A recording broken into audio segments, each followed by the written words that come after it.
Alright guys, so this is my McLaren F1. As far as the build is concerned, uh, pretty straightforward. All the essential upgrades and everything like that that you would expect.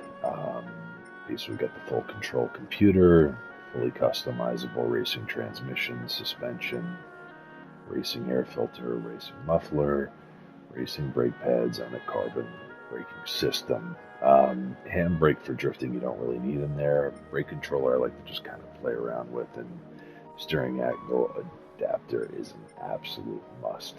So basically just running racing soft tires, fully customized suspension, body height adjustment in the front I have at 70, and rear I have at 75.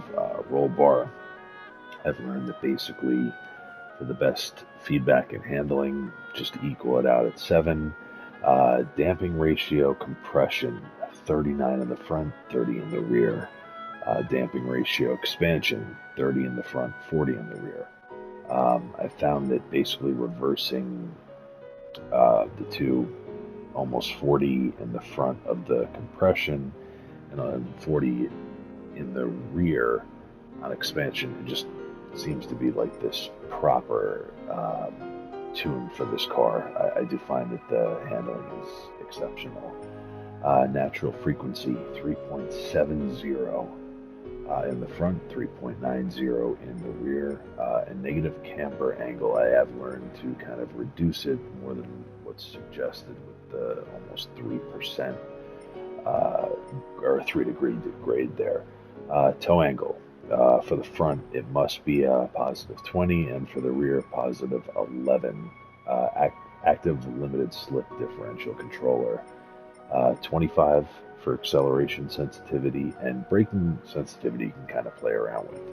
So where I really learned that this tune is exceeding the most is actually playing around with the downforce. You'll notice that the low speed, it's negative 0.23 Gs, and high speed is a negative 1.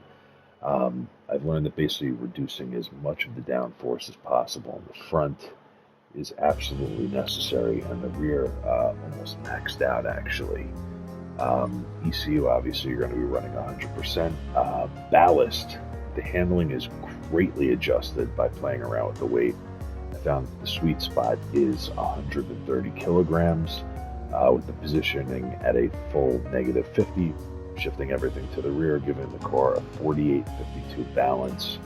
Obviously, power restrictor is at 100%, and top speed I set to 340 just because it really does work well with the Nürburgring.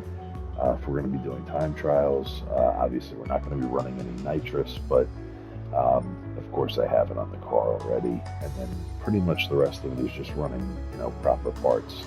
Anyway, that is my tune, and this is how I've been able to, run in the 630s on the Nürburgring. I hope you like the build.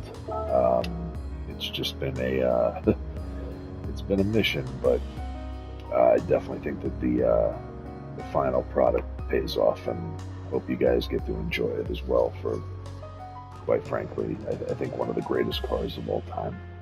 Thank you.